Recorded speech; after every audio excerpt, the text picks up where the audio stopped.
याद किया। चंद यादें जो अपना हिस्सा है, उनकी खुशियों को बांट कर जी लें।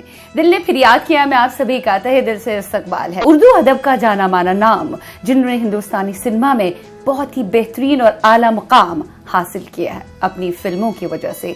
Writer, producer, director none other than Sagar Sarhadi साहब, जो किसी तारुफ के या तारीफ के मोहताज नहीं है। आज हमारे साथ यादें ताजा करने के लिए, बीती यादों में हमें ले जाने के लिए इस वक्त हमारे रूबरू हैं। हम उन्हीं के घर पे आए हुए हैं। आप देख सकते हैं उर्दू अदब के साथ या अदब के साथ इनका कितना अच्छा खासा और गहरा ताल्लुक रहा है। बहुत बहुत स्वागत है आपका सागर साहब हमारी। कैसे मिजाज हैं आपके? ठीक ही हूँ। अभी भी चेहरे पे रौनक, आपकी आंखों में चमक है। आपने इतनी बेहतरीन और बड़ी फिल्में लिखी है, चांदनी, सिलसिला, कभी कभी, बाजार। कौन भुला सकता है इन फिल्मों को? एक्चुअली मैं अजीब कंट्रडिक्शन में रहा हूँ।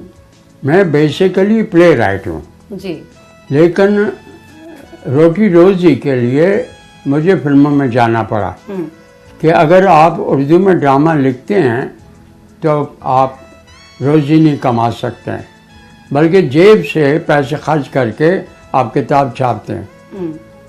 इसके लिए मुझे फिल्मों में जाना पड़ा।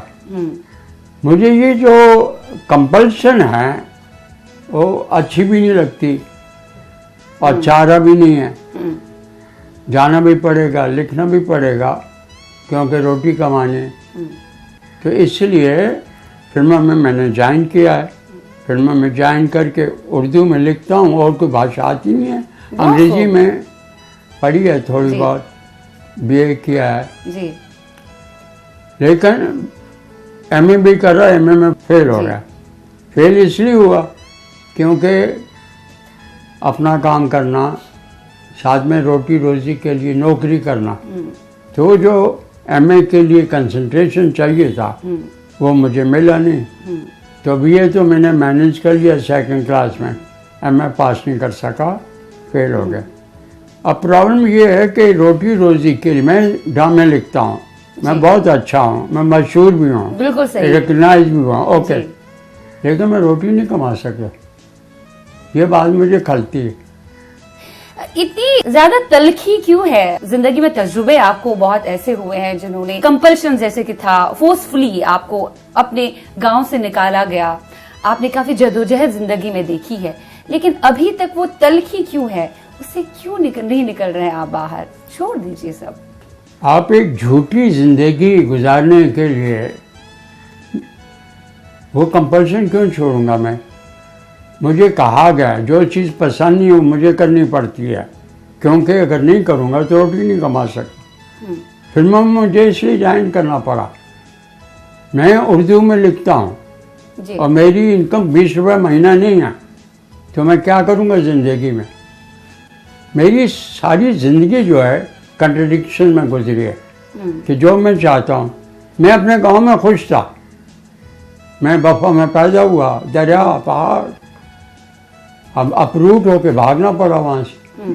मुझे ये बात खलती है, आज भी खलती है। मैं अपने गांव वापस नहीं जा सकता। तो मेरी ज़िंदगी की जो हालात रहे हैं वो काम करने पड़े हैं जो मुझे पसंद नहीं है।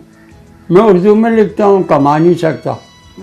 ड्रामे लिखता हूँ, मुझे बहुत अवार्ड मिले हैं। मैं प्ले राइट, मशहूर प्ले राइट हूँ।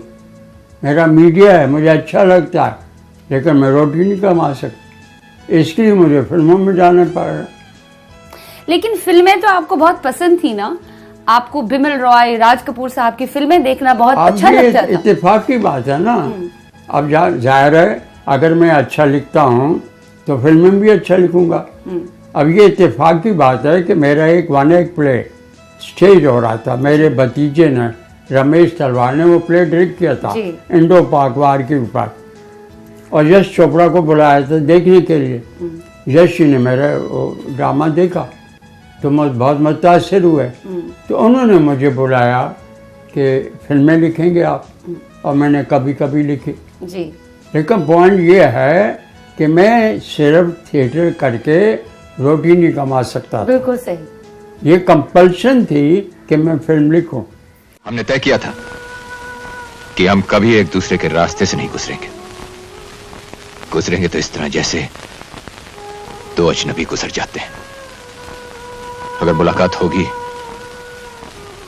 तो हम अपने दिल की बात का धुआं तक उड़ने नहीं देंगे। बट अच्छी बात है ना कि आपके एवेन्यूज खुल गए। यश जी आपसे मुतासिर हो गए, यश चोपड़ा, उन्होंने आपको कभी कभी दी और कभी उन्होंने आप पे कंपल्शन नहीं जताया, कभी फोर्स नहीं किया, क्योंकि जो आपकी तहरीर हुआ करती थी, जो भी आप लिखते थे वो फाइनल होता था। उन्होंने कभी आपसे ये नहीं कहा कि नहीं इसको आप चेंज करो, इस सीन को आपको चेंज करना है, ये इस तरह से होगा, ये या ऐसे होगा। जो आपने लिखा उन्होंने वही माना। लेकिन वो आप तो अच्छा है। ये क्यों नहीं मानती कि मैं ड्रामा अच्छे लिखता हूँ? बिल्कुल लिखते हैं आप। लेकिन मैं अपनी रोटी नहीं कमा सकता। ये बात क्यों बोलती हैं आप? क्यों मुझे फिल्मों में आना पड़ा? तो मैं समझता हूँ कंप्रोमाइज है जी। कि मैं अपने लैंग्वेज में, उर्दू में अच्छा ड्रामा नगार हूँ। मुझे हम सब गालिब अवार्ड मिला है, 50,000 रुपया कैश मिला है, लेकिन रोटी रोजी के लिए मुझे फिल्मों में जाना पड़ा है। थिएटर का अभी भी वैसा है, अभी भी थिएटर आपका पेट नहीं भर सकता। आपका शौक है तो आप पाल सकते हो, थिएटर में आप जिंदगी गुजार सकते हो, लेकिन अभी तक उसका मय्यार वैसा ही है। वो आला दर्जा उसको ऐसा नहीं मिला है कि आप उसकी वजह से अपनी पूरी जिंदगी गुजार सकते हो। अभी भी सेम है कि आपके जहन में कोई ऐसी बातें थी जो आप चाहते थे कि सामने रखी जाए ताकि लोगों के लिए भी रास्ते खुल जाए। आप मेरी बात नहीं कर रही हैं, लोगों की बात कर रही हैं। मैं कह रही हूँ कि आप तब अगर कदम उठा सकते थे तो हो एक सकता था चीज कुछ। जो मुझे पसंद नहीं है, मैं इस रोटी कमाने के लिए मुझे वो करनी पड़ती है, तो मैं खुश कैसे रहूंगा? मैं अपने गांव में बेहद खुश था। मेरे गांव में दरिया था, पहाड़ थे, नदी नाले थे, अब रूट होके आना पड़ा। आज भी मैं रोता हूँ अपने गांव के लिए, नहीं जा सकता। तो ये जो कंप्रोमाइज होती है मेरी जिंदगी में, वो मुझे तकलीफ पैदा करती है। मैं बेसिकली एंगर जिसे बोलते हैं, गुस्सा, क्रोध मेरे अंदर बहुत है, क्योंकि बार बार मुझे कंप्रोमाइज करना पड़ता। लेकिन ये जो बार बार आपको कंप्रोमाइज करना पड़ा, हालात ऐसे थे, नहीं आपके हित में थे, आपको नहीं लगता ये गुस्सा, अहंकार आप ही को खराब कर रहा है? आपके अंदर मतलब आप में बहुत सारी ऐसी चीजें ला रहा है जिसकी वजह से आप खुद को तकलीफ दे रहे हैं। तो आप क्यों नहीं अभी भी निकल रहे हैं उससे? बात छोड़ दीजिए, जो होना था लाइफ में हुआ। अगर आप ये सोचेंगे तो बताएं, पॉजिटिव सोच के साथ तो सब सही होगा। आपकी फिल्म इतनी लाजवाब है, क्लासिक कल्ट फिल्मों की श्रेणी में, फेहरिस्त में आती है। अब ये आयरनी नहीं है कि मैं जिस चीज़ को पसंद नहीं करता वो मुझे करनी पड़ती है, और फॉर्चुनेटली अनफॉर्चुनेटली मैं कामयाब होता हूँ। हो सकता है ऊपर वाले ने आपके लिए वही चुना था कि think in a positive way now, whatever has happened it has happened for the best. हम आपके सामने अभी नहीं होते अगर आपकी इतनी बेहतरीन फिल्में नहीं होती।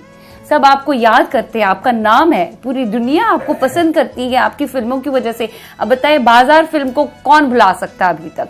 जिस तरीके से, जिस हिसाब से आपने वो लिखी है, या कभी कभी का रोमांस, चांदनी फिल्म, आप सिलसिला लीजिए, सारी की सारी फिल्म अपने आप में मुकम्मल है। इत्तेफाक की बात है कि मैंने एक ड्रामा लिखा हिंदुस्तान पाकिस्तान की वार पर।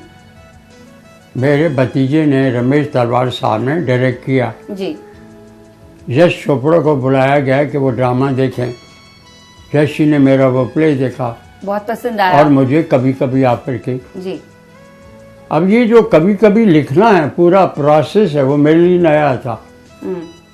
तो उसके लिए फिर नए सिरे से सिनेमा मीडिया को समझना, मेहनत करना, रोटी रोजी के लिए कमाना, वो मैं लिख के करता भी गया, लेकिन अंदर से मुझे कराहियत भी होती थी कि मैं अच्छा प्ले राइटर हूँ, रोटी नहीं कमा सकता, मेरी किताब नहीं छप सकती, और वो किताब बिकती भी नहीं है। उर्दू में आप किताब लिखिए, 10 किताबें बिकेंगी, 10 किताबें में रोटी कमा सकते हैं? नहीं कमा सकते। उर्दू का हाल सागर साहब अभी भी वैसा है, और आप जैसे राइटर्स की जरूरत है उर्दू प्लेज में अभी भी। पर इसको आप मानते नहीं है कि बहुत परेशानी की बात है, परेशानी, दुख की बात है। बिल्कुल दुख की बात है। इसके लिए काफी लोग, नए नए राइटर्स जो है वो कोशिश कर रहे हैं, आपको भी उनके साथ जुड़ जाना चाहिए। कोशिश तो जारी है कि उर्दू को वो रुतबा मिले, वो दर्जा मिले जो इसका है। ना मेरी रिक्वेस्ट स्कैन क्यों किया जाता है सबको? अच्छा, उर्दू प्ले आप कर रहे हो, ऊपर से नीचे तक उन्हें पहले स्कैन किया जाता है, कहीं इसमें उसने कुछ आतंकवाद तो नहीं डाला है। यही प्रॉब्लम है, ये आयरनी है उर्दू के साथ। ऐसी क्यों है? मैं कहने की कोशिश ये कर रहा हूँ कि वो बात जो मुझे पसंद नहीं है, मुझे करनी पड़ी है। अनफॉर्चुनेटली मैं कामयाब हुआ हूँ। जी। मुझे अपना गांव छोड़ना पड़ा। मुझे आज भी मैं नहीं बोलता हूँ अपने गांव को, लेकिन नहीं आता तो मारा जाता। जी। ऊपर वाले लिखा था आपके लिए, आपकी ऊपर वाले को किस्मत एक बार लेके आइए, मैं उससे भी बातचीत करूँगा। Direct connection. हाँ। कौन सा सवाल पूछना चाहेंगे आप सबसे पहले, अगर ऊपर वाला आपके सामने आए? तो मैं उससे पूछता, ऊपर वाले से, कि मुझे क्यों पैदा किया है, क्योंकि जिन हालात में तुमने रखा है वो मुझे पसंद नहीं है। जहाँ जहाँ मैं चाहता था वहाँ तो अब मुझे रहने नहीं दिया, हर बार में मुझे कंप्रोमाइज करना पड़ा। तो क्यों पैदा किया आपने? छोड़िए शिकवे शिकायतों का सिलसिला, जो होना था अच्छे के लिए होना था। अब Accept इसको this आप fact अच्छा now. कहते हैं, आपको शायद मेरा रोना भी बहुत अच्छा लगता होगा, सुरीला होगा शायद, बहुत खुश होंगी आप।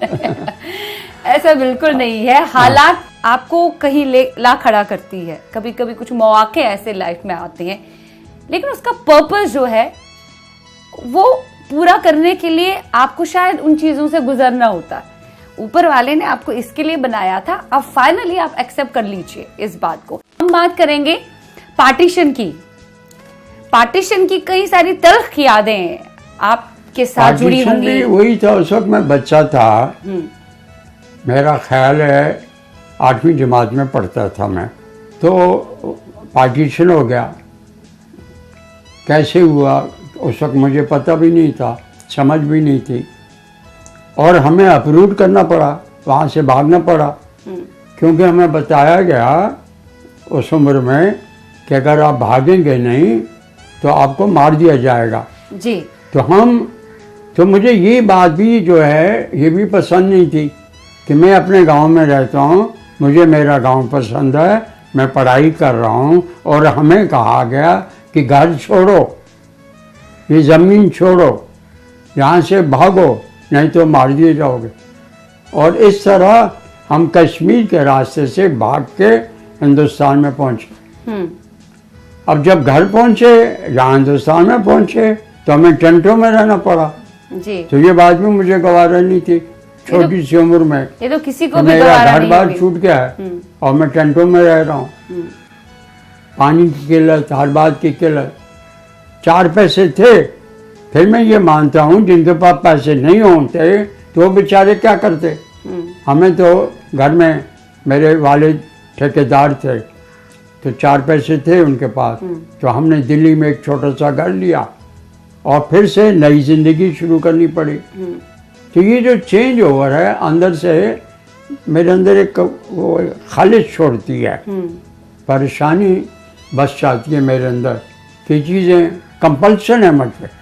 खैर फिर दिल्ली आए, दिल्ली से फिर मैंने हायर सेकेंडरी पास करके फिर भागना पड़ा, क्योंकि मेरे बड़े भाई जो हैं वो बॉम्बे में आके नौकरी करने लगे और मैं अकेला रह गया। वहाँ से फिर कोलीवाड़े में रहे। कोलीवाड़ में रहे तो छोटा सा कमरा, इतना छोटा कि मैं बता नहीं सकता। जी। और हमको मुझे कमरे के बाहर रहना पड़ता था। जी। बाथरूम के लिए आपको कई नमक के खेतों में जाना पड़ता है। जी। ये बात भी मुझे पसंद नहीं। जी। तो ये सारी जो बदनज़मी, सारी जो कंपल्सन आई है लाइफ में, उससे मेरे अंदर एक बिटरनेस पैदा हुई है, एक एंगर।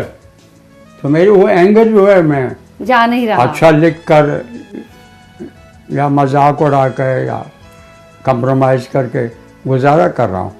जी। अंदर से I can ये understand your बात मुझे emotion. खलती है कि मैं कंप्रोमाइज कर रहा हूँ। जी। मैं उर्दू का अच्छा प्ले राइट हूँ, लेकिन मुझे फिल्में लिखनी पड़ रही हैं, क्योंकि उर्दू में मैं अपनी रोटी रोजी नहीं कमा सकता। बट फिल्मों में भी तो उर्दू की अच्छी खासी जरूरत थी, आप जैसे लोगों की जरूरत थी। ये तो उर्दू सिनेमा के लिए, हिंदी सिनेमा के लिए काफी अच्छा हुआ कि आप उनकी नजर हुए, आप हिंदुस्तानी सिनेमा में आए। जरूरत थी, अशद जरूरत थी उस दौर में भी, जिस तरह की फिल्में आपने दी है। बात करेंगे, जैसे आपने कहा कि बहुत हार्डशिप आपने देखी है, टेंटों में रहा करते थे, बाथरूम नहीं हुआ करते थे। क्या यही एक रीजन है कि आपने बार बार जब आपसे कहा गया कि आप शादी करें तो आपने मना किया, जबकि आपकी लाइफ में बहुत सारी लड़कियां आई हैं, खूबसूरत खूबसूरत हसीनाएं आई हैं? नहीं, शादी का मामला भी बड़ा अजीब व गरीब है कि मैंने मैट्रिक पास किया दिल्ली में, एग्ज़ाम दे के बॉम्बे आया और मेरे वालिद ने दिल्ली में शादी तय कर दी और मैंने बाप को ऑलमोस्ट गालियाँ दे के वो शादी कैंसिल करवाई। जब वो बॉम्बे में तशरीफ़ लाए तो मैंने बताया, एक छोटे से कमरे में मैं, मेरी भाभी, मेरे भतीजे रहते थे। मैंने अपने बाप से पूछा मैं कहाँ रहता और मेरी बीवी कहाँ रहती। उनको महसूस हुआ और कि तुमने अच्छा किया, अगर मैं वो शादी करता कैसे और करता तो रखता कैसे। तो ये जो कंपल्सन लाइफ में है, मुझे रगड़, बदनज़मी, इरिटेशन पैदा करती रही मेरे अंदर। हर वो चीज़ जो मुझ पे आती है वो मेरी फ़ायदे के लिए नहीं है। अपने आप को बाद में रोटी रोज़ी के लिए ये न सही, ये करूँगा, ये न सही, तो फिल्मों में मुझे आना पड़ा पैसे कमाने के लिए। मुझे इस बात की सख्त भरम होता हूँ मैं कि मैं प्ले राइट हूँ, लेकिन उसमें पैसे नहीं कमा सकता। फिल्म लिखनी पड़ती है पैसे कमाने की। ये मुझे बात गवार नहीं है। बहुत बड़ी विडम्बना है ये दरअसल उर्दू लैंग्वेज के साथ। फिर यही है जी कि फिल्म लिखी है। आपने इतनी बेहतरीन रोमांटिक फिल्में लिखी हैं, बहुत ही बेहतरीन, गाने भी लाजवाब, और ख़याम साहब और आपका कोलैबोरेशन भी बहुत अच्छा रहा। ख़याम साहब ने म्यूजिक भी आपकी फिल्मों में बहुत बेहतरीन दिया। नहीं, प्रॉब्लम कुछ नहीं, लेकिन मुझे मेहनत करनी पड़ी कि अब मैं फिल्म के लिए लिखूंगा तो फिल्म का मीडिया आना चाहिए। तो एक सोसाइटी थी, आनंदम सोसाइटी, मैं उसका मेंबर बना। मेंबर बन के मैंने दुनिया की बहुत सी फिल्में, बेहद खूबसूरत अच्छी फिल्में देखी, ये समझने के लिए कि सिनेमा क्या चीज़ है। क्योंकि मैंने देखा कई उर्दू के राइटर, कई अच्छे राइटर आते हैं लेकिन सिनेमा में कामयाब नहीं होते, क्योंकि सिनेमा मीडिया तो बिल्कुल अलग है। सही।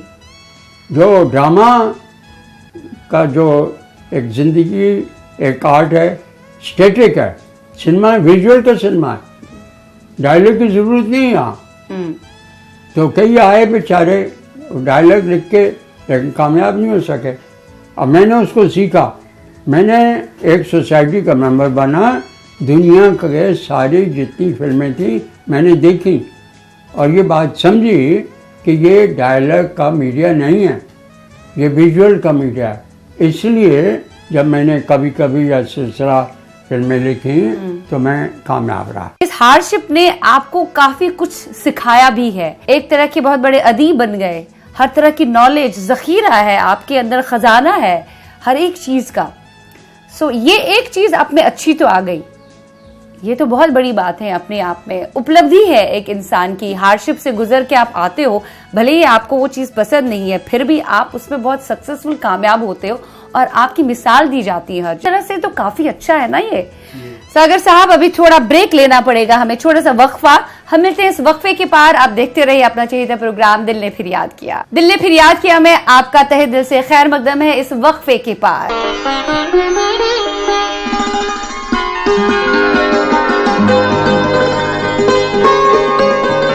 सागर सरहदी साहब, जिन्होंने उम्र का लंबा सफर तय किया है इस अंदाज के साथ, जैसे करता हो कोई वफा दगाबाज के साथ। बहुत अच्छा लग रहा है आपके साथ बात करते हुए। जो रोमांस आपने फिल्मों में दिया, जो फिल्में आपने लिखी, बहुत ही रोमांटिक राइटर की श्रेणी में आप आ जाते हैं। रोमांस पहले से ही आपको मुतासिर करता था, खूबसूरती पे लिखना? मैं बताऊंगा तो बहुत डिस्टर्ब हो जाएंगी, प्रॉबेबली रोने लगेंगी आप। जरूर, हम तो रोना चाहेंगे। क्योंकि मैं शादी करता तो मेरे पास जगह नहीं थी, घर नहीं था, और कल बच्चे पैदा होते तो वो कहाँ रहते। हाँ। तो इसलिए शादी नहीं की। तो उसके लिए क्या है, रिलेशनशिप पैदा करना। फिर रिलेशनशिप रहना वो सारी उम्र रहता नहीं है। लड़की आती है, दोस्ती होती है, अच्छा लगता है, अल्टीमेटली वो कहती है मैं सेटल होना चाहती हूँ और मैं शादी नहीं कर सकता। वो मुझे छोड़ के चली जाती है। मुझे कहा एक लड़की ने जो आज बेंगलोर में है कि तुम क्या करोगे। मैं तो चली जाऊंगी। मैंने कहा मैं क्या कर सकता हूँ, रोऊंगा, काफ़ी रोऊंगा, फिर भूल जाऊँगा, क्या करूँगा। तो ये जो मेरी ज़िंदगी में कोई बात ऐसी नेचुरल नहीं आई है कि मैं आराम की ज़िंदगी काट सकूँ। मैं हमेशा कंट्रडिक्शन में रहा हूँ। पर आपको एक्सेप्ट करना चाहिए। ये एक्सेप्ट करता भी हूँ, फायदा भी होता है, ऐसा नहीं है। आपने अधूरी अपनी मोहब्बत क्यों रखी? लेकिन एक पार्ट ये भी तो जहन में रहता है, अंडर आपके सर्कमस्टांसेस में, आपके सबकॉन्शियस में ये रहता है कि तुमने कंप्रोमाइज़ किया है। वो बात जो तुझे पसंद नहीं थी। एक लड़की आपकी दोस्त होती है और उसके बाद आपको छोड़ देती है, कैसा लगता होगा आपको? बहुत बुरा। तो बहुत बुरा लगता है। ये हुआ मेरे साथ, बट वो कई बार हुआ। लेकिन वो आपको छोड़ के थोड़ी चली गई, आप ही ने तो मना कर दिया शादी के लिए। इसलिए कि मैं वो ज़िंदगी जो एक नॉर्मल ज़िंदगी है वो मैंने नहीं गुजारी है, गुजार नहीं सकता था। इसलिए कि लड़की जो है शादी की, हमेशा मेरे साथ यही हुआ कि लड़की दोस्त बनी है और अल्टीमेटली छोड़ के चली गई। और शादी करता तो वो हालात नहीं थे कि कल बच्चे पैदा करो। आप खुद तो परेशान हो सकते हैं, अब बच्चों को परेशान नहीं कर सकते। जी। इस चीज़ में मेरे अंदर बहुत ज़्यादा था। और कहीं ना कहीं मुझे क्यों लग रहा है कि आगाज से पहले ही आपको अंजाम की बड़ी फिक्र रहती थी, बड़े फिक्रमंद थे आप अंजाम के लिए। आगाज में ही अगर आपने आगाज में अंजाम के बारे में नहीं सोचा होता, शायद चीजें कुछ अलग होती। शायद, पर ये होता नहीं। राइटर हूँ, अनफॉर्चुनेटली, जज्बाती हैं, बदकिस्मती सही। तो बहुत दूर तक जाता है, दूर तक देखता है, दूर तक समझता है और बातें समझता है। तो मेरा अर्ज ये है कि मैंने बहुत सारी ज़िंदगी जो है अपनी मर्जी से नहीं गुजारी, कंट्रडिक्शन में गुजारी। उसके लिए मैंने अच्छे काम भी किए हैं और नाकाम भी हुआ। जी। अब मैं उर्दू में लिखता हूँ लेकिन रोटी नहीं कमा सकता, तो मुझे फिल्म में जाना पड़ा। और फिल्म वो जो यश चोपड़ा बना है, जी। मेरी कहानी नहीं थी। जी। फिर मैंने अपनी कहानी बनाई, जी। एक फिल्म बनाई, जी। और चली भी, बाजार बनाई जी, मैंने, बाजार, एक्सेप्ट हुई, बहुत तकलीफ हुई मुझे, लेकिन बनाई और बाद में चली, नाम भी कमाया। दूसरी बनाई, आज तक नहीं बिकी। जी। तो ये जो चीज़ें मेरे साथ लगी रही हैं, साथ रही हैं, कंट्रडिक्शन में जीना। बाजार फिल्म के लिए शशि कपूर ने आपकी काफी हेल्प की है, शशि सहायता कपूर की के थी। पास में गया, मैंने कहा यार मैं एक फिल्म बनाना चाहता हूँ, मुझे आपका इक्विपमेंट चाहिए फ्री। तो उसने कहा बहुत शानदार तरीके, ले जाओ ले जाओ, पैसे हों तो देना, नहीं है तो मत देना। इसी तरह मैं यश चोपड़ा के पास गया, मैंने मुझे राज स्टॉक चाहिए क्रेडिट पर। उसने जो मालिक था उसको बुलाया कि इसको राज स्टॉक क्रेडिट पे सागर साहब को दो और जिम्मेदारी में, तो वो लौटाना पड़ा।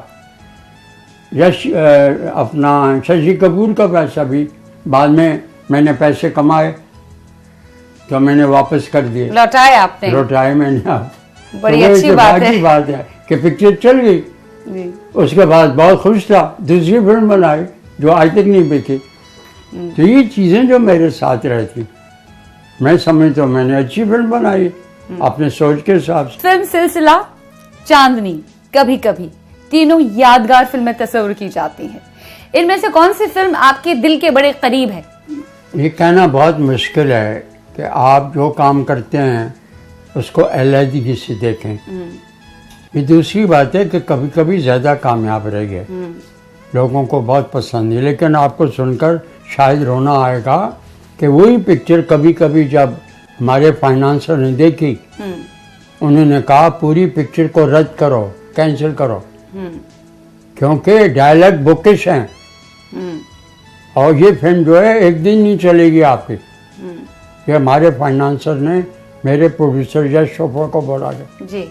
यश जी को कॉन्फिडेंस था और शुरू में जब फिल्म रिलीज हुई तो थोड़ा उसकी जो पॉपुलैरिटी थी स्लो थी, कम थी, बाद में लेकिन बाद में एक्सेप्ट हुई, बहुत चली मील, और आज जो है वो क्लासिक की तरह मानी जाती जी है। बिल्कुल सही कह रहे हो आप। लेकिन यही है कि रोजगार के लिए हमारा फाइनेंसर बोलता है कि डायलॉग बुकिश है, पिक्चर को कैंसिल करो और नई फिल्म मैं फाइनेंस करूँ। ये हमारे साथ हुआ। आपको लगता है कहीं ना कहीं फिल्म इंडस्ट्री में या हमेशा एक लेखक को, एक राइटर को काफी कुछ सहना पड़ता है, खूब सारे कंप्रोमाइजेस करने पड़ते हैं, जो अच्छा नहीं होता एक लेखक के लिए, एक राइटर के लिए, जैसे आपके साथ हुआ? कुछ है आपके जहन में कुछ ऐसी बातें जो राइज होनी चाहिए ताकि राइटर्स को पूरी आजादी हो, छूट हो? हाँ, वो मैं उस चक्कर से मुझे जब ये लगा कि हमने एक फिल्म बनाई और हमारा फाइनेंसर कहता है डायलॉग बुकिश है और आपकी फिल्म चलेगी, एक दिन नहीं चलेगी, तो ये जो एक तरह का है, आपसे एक इम्तिहान लिया जाता है, तो उससे निकल कर मैं इंडिपेंडेंट होना चाहता था। तो मैं खुद भी कि ये मीडिया अगर है तो मुझे खुद ट्राई करना चाहिए। ड्रामा में लिखता था, ड्रामे में पैसे नहीं मिलते हैं, रोटी रोजी कमानी मुश्किल है, तो फिल्म में आया, फिर मीडिया को एक्सेप्ट किया, तो उसके लिए, लेकिन आप अपनी बात नहीं कह सकते। हाँ। आप जब आपका प्रोड्यूसर, आपका डायरेक्टर आपको आइडिया देगा, वो आपको डेवलपमेंट करनी पड़ेगी और वो आपको लिखनी पड़ेगी, वो चले नहीं चले ये बात की बात है। इसलिए मैंने कहा मैं अगर यही मीडिया में आना है तो मैं अपनी पिक्चर बनाऊं।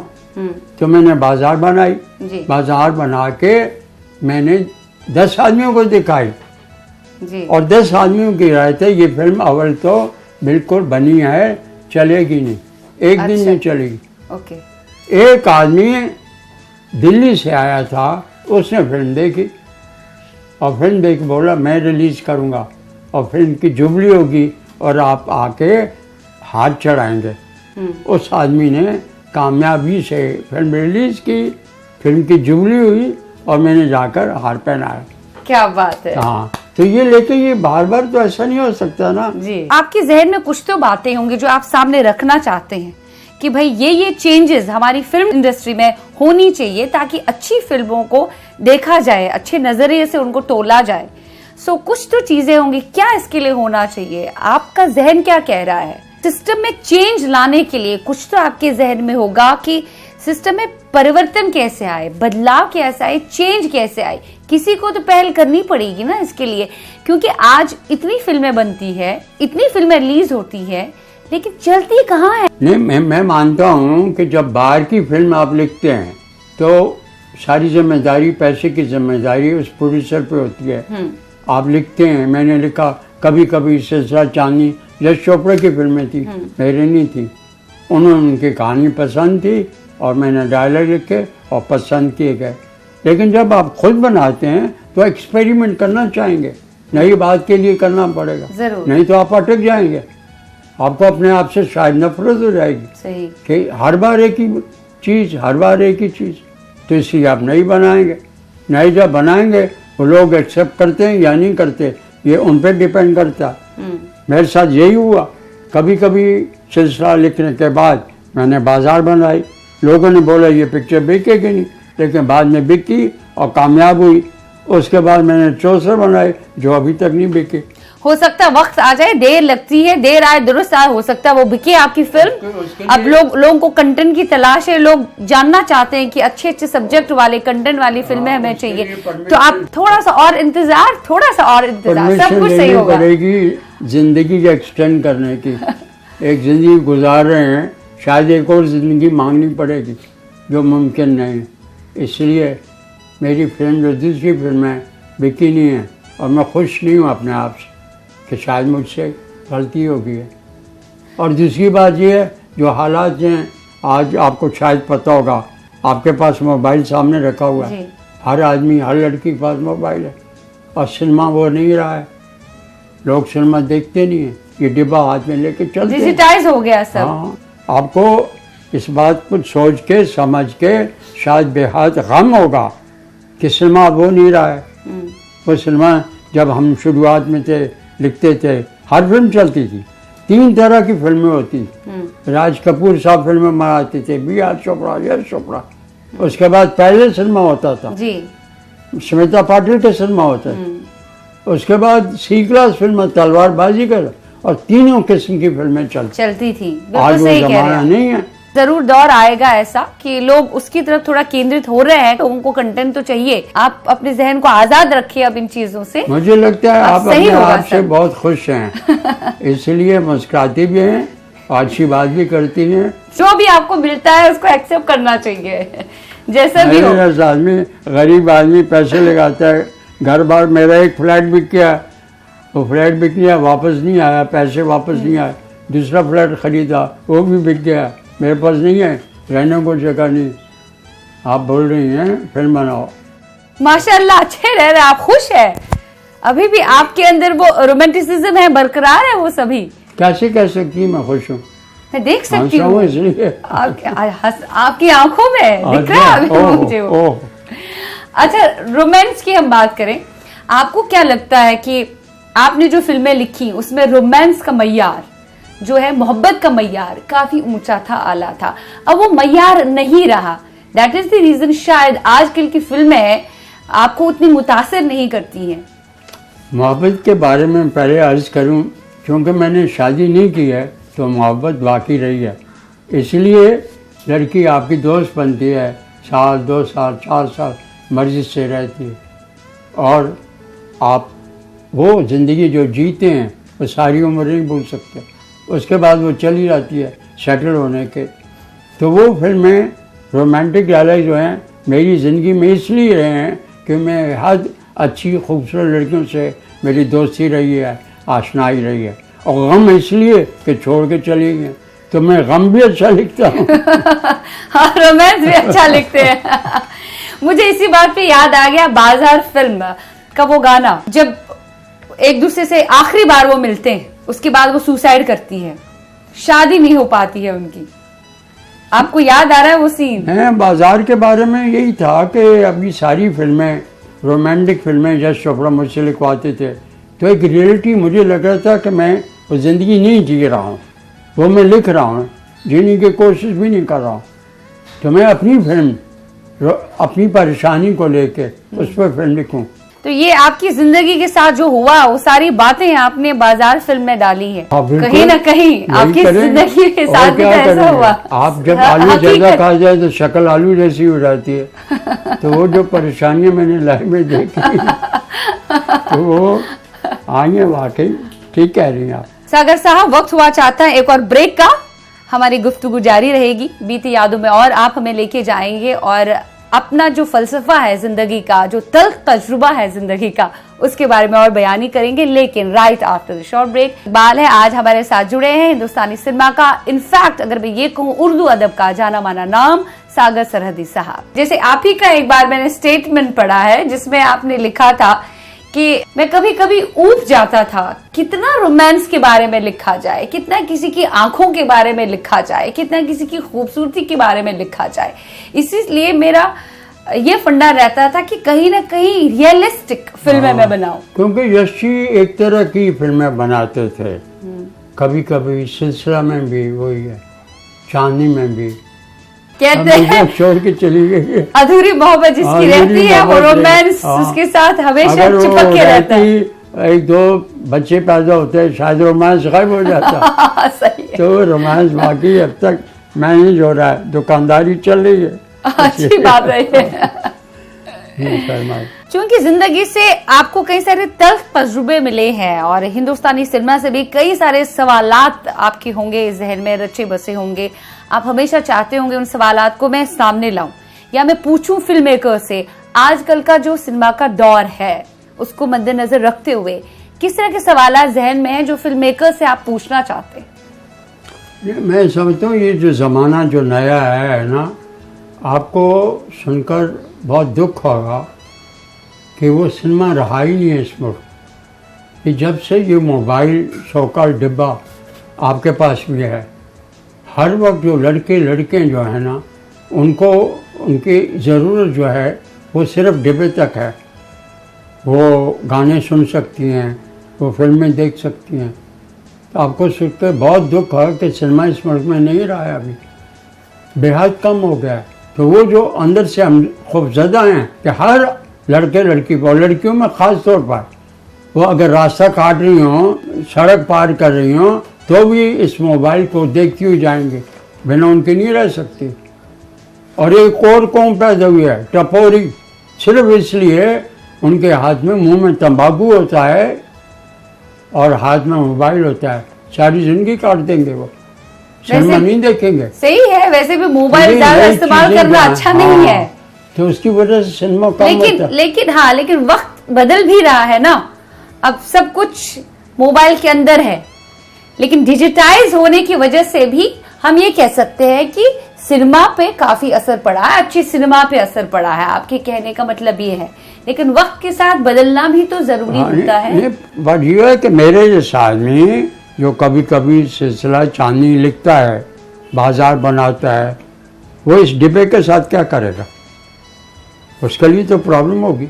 आप जाने दीजिए, आप अपने उस रास्ते पे फोकस कर लीजिए जिस रास्ते से आपको जाना है। मंजिल तो मिल ही जाएगी। अब हर कोई थोड़ी फोन पे रहेगा। अभी भी सिनेमा देखने लोग जाते हैं। वही बिक रही हैं, जो सिनेमा आप बना रहे हैं वो मार्केट में नहीं जा रहा है। सागर साहब, अभी भी आप अच्छा लिखते हैं, अभी भी आपकी वो लिखाई जारी है, तो आपके आने वाले प्रोजेक्ट्स में कौन कौन सी फिल्म है आप खुद ही बताएंगे तो अच्छा लगेगा हमें। मुझे लगता है कि बाजार चूँकि बहुत चली थी, मेरे बहुत से दोस्त चाह रहे हैं कि बाजार 2 बनाई जाए। उस पर मैं फिर हैदराबाद जाके लोगों से मिलूँगा और वहाँ के हालात देख के मैं ट्राई कर रहा हूँ कि बाजार 2 बनाने की कोशिश कर रहा हूँ। बहुत जरूरत है। ऐसे म्यूजिक डायरेक्टर ख़याम साहब ही रहेंगे कि किसी और को लेना चाहेंगे? आज जदीद दौर के किसी म्यूजिक डायरेक्टर को लेना पसंद करेंगे? वो एक फिल्म अगर वो शुरू हो जाएगी तो शायद उम्मीद बन जाती है। ख़याम साहब से फिर मैं जाके दरख्वास्त करूँगा कि वो इसका म्यूज़िक भी दें, बनाने की कोशिश करेंगे, लेकिन डर भी लगता है।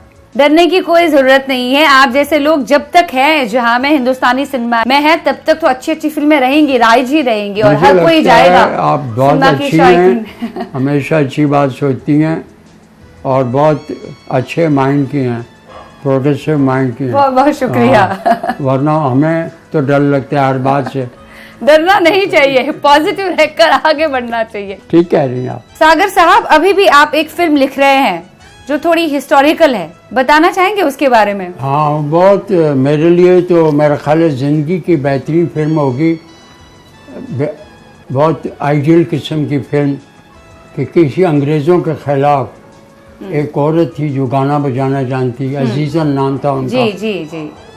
वो गाना बजाना छोड़ के अंग्रेज़ों के ख़िलाफ़ लड़ती है जी, और उसका नाम अजीज़न था। क्या बात। मैं उस हिस्ट्री को सोच समझ के मैं लिटरेचर इकट्ठा कर रहा हूँ। क्या चाहूँगा कि इंशाल्लाह बहुत खूबसूरत बेहद बड़ी फिल्म बनाऊँ। और ये कि जो जद्दोजहद करती है हुकूमत के ख़िलाफ़, जो अंग्रेज़ों के ख़िलाफ़, और कामयाब होती है, मारी जाती है, गाना बजाना छोड़कर वो सिपाही बनती है, लड़ती है, लड़ाती है। अजीज़ा नाम है उसका। क्या बात, बहुत बहुत अच्छा लगा ये सुनकर। हम उम्मीद करते हैं कि ये फिल्म बहुत जल्द शायकीन के सामने आ जाए और एक बार फिर से आपका रुतबा बहुत बुलंद हो जाए। चलिए सागर साहब, बड़ा मजा आया आपके साथ बात करते हुए। Thanks a lot. खूबसूरत हैं, अच्छी हैं, मिलके बेहद खुशी है। मुझे भी बहुत अच्छा लगा। आपकी सोच जो है बहुत वसी है, बहुत आला है। आई एम सो इम्प्रेस्ड आपके साथ बात करके। थैंक्स अ लॉट, बहुत बहुत शुक्रिया। उम्मीद करती हूँ आज का दिल ने फिर याद किया आपको बेहद पसंद आ गया होगा। आप लिखिएगा जरूर shiva.lateef@nw18.com पर। एक नई याद लेकर फिर आपके रूबरू हाजिर हो जाएंगे। तब तक के लिए अपना ध्यान रखिएगा और हाँ, अच्छी फिल्में देखने के आदी हो जाइए, क्योंकि अच्छी फिल्में हमें काफी कुछ सिखाती है। खुदा हाफिज and bye bye for now.